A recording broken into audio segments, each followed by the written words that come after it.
आकाशवाणी गोरखपुर से प्रादेशिक समाचार।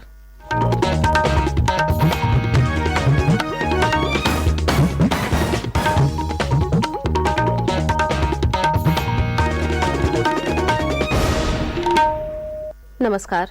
समाचार बुलेटिन के साथ मैं सोनी निगम। पहले मुख्य समाचार। जगदीप धनखड़ बने भारत के 14वें उपराष्ट्रपति। राष्ट्रपति द्रौपदी मुर्मू ने राष्ट्रपति भवन में उन्हें दिलाई शपथ। आज़ादी का अमृत महोत्सव के अंतर्गत प्रदेश भर में निकाली जा रही हैं तिरंगा यात्राएं। हर घर तिरंगा अभियान में युवाओं सहित हर आयु वर्ग में दिख रहा है जबरदस्त उत्साह। हर्ष और उल्लास के साथ प्रदेश भर में मनाया जा रहा है रक्षाबंधन का पर्व। राज्यपाल आनंदीबेन पटेल और मुख्यमंत्री योगी आदित्यनाथ ने प्रदेशवासियों को दी पर्व की शुभकामनाएं। और बांदा में यमुना नदी में नाव पलटने से हुई बड़ी दुर्घटना। नाव में सवार 30 से अधिक लोगों में से 17 लापता, 4 के शव हो चुके हैं बरामद। जारी है राहत और बचाव कार्य। स्वतंत्रता की 75वीं वर्षगांठ पर आज़ादी का अमृत महोत्सव के अंतर्गत विशेष प्रश्नोत्तरी श्रृंखला में हमारा कल का प्रश्न था, अंग्रेजों ने किस महान स्वतंत्रता सेनानी को भारतीय अशांति का जनक कहा था, जबकि महात्मा गांधी उन्हें आधुनिक भारत का निर्माता कहते थे। सही जवाब है बाल गंगाधर तिलक। इस सप्ताह के भाग्यशाली विजेता हैं संत कबीरनगर जिले के लालजी गुप्ता। आपको समस्त आकाशवाणी परिवार की ओर से बहुत बहुत बधाई। स्वतंत्रता के 75वें वर्षगांठ पर आज़ादी का अमृत महोत्सव के अंतर्गत प्रादेशिक समाचार एकांश आकाशवाणी गोरखपुर द्वारा चलाया जा रहा विशेष प्रश्नोत्तरी कार्यक्रम में मैं आज का विजेता घोषित किया गया हूं। इसके लिए मैं आकाशवाणी गोरखपुर की पूरी टीम को धन्यवाद करना चाहूँगा। इस कार्यक्रम के द्वारा हमें आज़ादी के उन वीर बलिदानियों को जानने और समझने का मौका मिलता है जिनको हम भुला दिए थे। जय हिंद। अमृत महोत्सव क्विज श्रृंखला का अगला प्रश्न अगले सप्ताह बृहस्पतिवार को श्रोताओं से पूछा जाएगा। अब समाचार विस्तार से। राष्ट्रपति द्रौपदी मुर्मू ने कल राष्ट्रपति भवन में नवनिर्वाचित उपराष्ट्रपति जगदीप धनखड़ को पद की शपथ दिलाई। श्री धनखड़ देश के 14वें उपराष्ट्रपति बने हैं। इस अवसर पर प्रधानमंत्री नरेंद्र मोदी, पूर्व राष्ट्रपति रामनाथ कोविंद, लोकसभा अध्यक्ष ओम बिड़ला, रक्षा मंत्री राजनाथ सिंह और कई केंद्रीय मंत्री राष्ट्रपति भवन में उपस्थित थे। शपथ ग्रहण से पहले कल सुबह श्री धनखड़ ने राजघाट पर राष्ट्रपिता महात्मा गांधी को श्रद्धांजलि अर्पित की। उन्होंने गांधी स्मारक पर पुष्प माला चढ़ाई और समाधि को नमन किया। श्री धनखड़ 6 अगस्त को उपराष्ट्रपति चुने गए थे। उन्होंने विपक्ष की उम्मीदवार मार्गरेट अल्वा को हराया। राज्यपाल आनंदीबेन पटेल और मुख्यमंत्री योगी आदित्यनाथ ने जगदीप धनखड़ को देश के 14वें उपराष्ट्रपति के रूप में शपथ लेने पर हार्दिक बधाई दी है। अपने संदेश में राज्यपाल और मुख्यमंत्री ने आशा व्यक्त की कि उनके सामाजिक प्रशासनिक जीवन के समन्वयकारी अनुभवों से देश का लोकतंत्र और अधिक सशक्त और समृद्ध होगा। प्रदेश में हर घर तिरंगा अभियान में सरकारी तंत्र से लेकर आमजन की उत्साहजनक भागीदारी नजर आ रही है। प्रदेश के सभी शहरों, कस्बों और गांवों में स्कूलों में, सरकारी दफ्तरों के अलावा अन्य प्रतिष्ठानों में विभिन्न कार्यक्रम आयोजित किए जा रहे हैं। सबसे ज्यादा उत्साह युवाओं और बच्चों में नजर आ रहा है, जो तरह तरह की तिरंगा यात्रा निकालकर इस अभियान में अपनी सहभागिता प्रदर्शित कर रहे हैं। प्रदेश में लगभग सभी जगहों पर बाइक रैलियां, मोटर रैलियां और पैदल मार्च निकाले जा रहे हैं।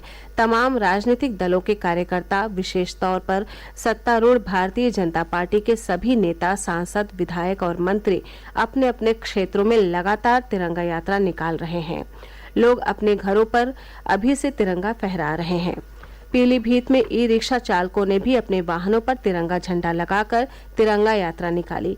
उधर तमाम समाज सेवी, दिव्यांग, अन्य गैर राजनीतिक संगठन, गैर सरकारी संगठन भी पद यात्राओं के जरिए तिरंगे के प्रति सम्मान प्रदर्शित कर रहे हैं। लखनऊ में विभिन्न स्थानों पर तिरंगा यात्राएं निकाली गईं तथा शहर में पहली बार 150 वर्ग फीट पतंग द्वारा विशाल राष्ट्रीय ध्वज फहराया गया। कासगंज रेलवे स्टेशन पर 100 फीट लंबा तिरंगा झंडा फहराया गया।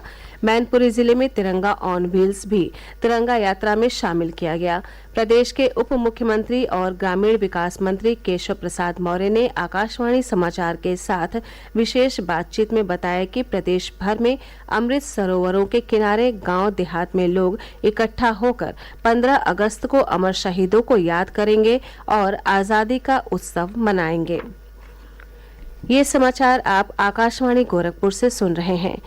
ये समाचार बुलेटिन हमारे YouTube channel AIR news Gorakhpur और ट्विटर हैंडल AIR न्यूज_GKP पर भी उपलब्ध है।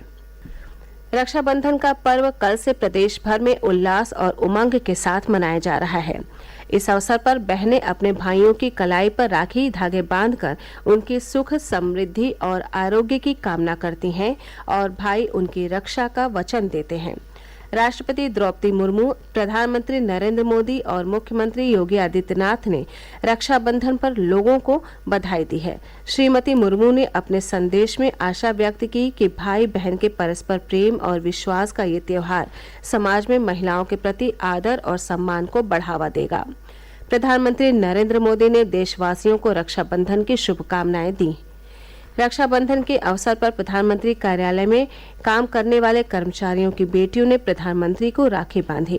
मुख्यमंत्री योगी आदित्यनाथ ने मृदुल स्नेह, अटूट विश्वास और समर्पण से परिपूर्ण भाई बहन के पावन पर्व रक्षाबंधन के सभी प्रदेशवासियों को बधाई दी है। अपने संदेश में उन्होंने कामना की कि ये पर्व सभी के जीवन में अपार खुशियां और नई उमंग लाए। रक्षाबंधन के मौके पर राज्य में महिलाएं आज रात तक सरकारी बसों में निःशुल्क यात्रा कर सकती हैं।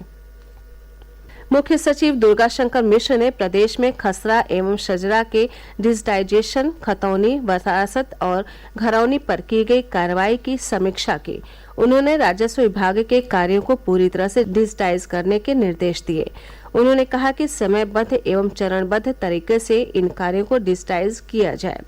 बैठक में राजस्व विभाग के कार्यों की डिजिटाइजेशन की प्रगति की जानकारी देते हुए राजस्व विभाग की आयुक्त एवं सचिव मनीषा त्रिघाटिया ने बताया कि स्वामित्व योजना के कार्यों के निष्पादन के अंतर्गत प्रदेश का अग्रणी स्थान है।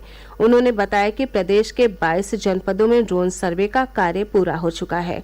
74,657 ग्रामों में अब तक ड्रोन सर्वे का कार्य कर लिया गया है, जिसके सापेक्ष 25,824 ग्रामों की घरौनियां तैयार कर ली गई हैं। आजादी के अमृत महोत्सव के उपलक्ष्य में लखनऊ स्थित GPO परिसर में विभाजन विभीषिका स्मृति दिवस 14 अगस्त विषय पर आधारित प्रदर्शनी लगाई गई, जो 14 अगस्त तक आम जनता के लिए उपलब्ध रहेगी। प्रधानमंत्री नरेंद्र मोदी द्वारा पिछले वर्ष 14 अगस्त को ट्वीट के माध्यम से संदेश दिया गया था कि देश के बंटवारे की पीड़ा से आज की पीढ़ी को अवगत कराना चाहिए। इसी भावना के साथ इस प्रदर्शनी का आयोजन किया गया है। प्रदर्शनी का लोकार्पण लखनऊ परिक्षेत्र के chief post master general Dilip Kumar Daksh और लखनऊ GPO के post master general KS Vajpayee ने किया। केंद्र सरकार ने कहा है कि 18 वर्ष से अधिक आयु के सभी व्यक्तियों के लिए एहतियाती डोज के रूप में कोर्बीवैक्स का विकल्प उपलब्ध रहेगा। स्वास्थ्य सचिव राजेश भूषण ने कहा कि कोवैक्सीन या कोविशील्ड की दूसरी डोज लगने के 6 महीने बाद कोर्बीवैक्स उपलब्ध होगा। श्री भूषण ने सभी राज्यों और संघ शासित प्रदेशों को इस बारे में पत्र लिखा है। उन्होंने कहा कि कोविन पोर्टल पर एहतियाती डोज लगाने के बारे में सभी आवश्यक परिवर्तन किए जा रहे हैं। श्री भूषण ने बताया कि कोवैक्सीन या कोविशील्ड की एहतियाती डोज लगवाने से जुड़े मौजूदा दिशा निर्देशों में कोई परिवर्तन नहीं होगा। बांदा जनपद में बबेरू तहसील के अंतर्गत मरका थाना क्षेत्र में यमुना नदी में एक नाव के पलट जाने से उसमें सवार 30 से अधिक लोगों में से 13 को सुरक्षित बचा लिया गया है। जिलाधिकारी अनुराग पटेल ने बताया कि 17 लोग अब भी लापता हैं, जबकि 4 शव बरामद कर लिए गए हैं। प्रदेश सरकार ने राष्ट्रीय आपदा मोचन बल और राज्य आपदा मोचन बल की सहायता मांगी है, जबकि स्थानीय गोताखोर लापता लोगों की तलाश में लगातार लगे हैं।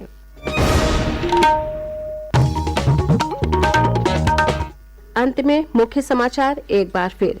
जगदीप धनखड़ बने भारत के 14वें उपराष्ट्रपति। राष्ट्रपति द्रौपदी मुर्मू ने राष्ट्रपति भवन में उन्हें दिलाई शपथ।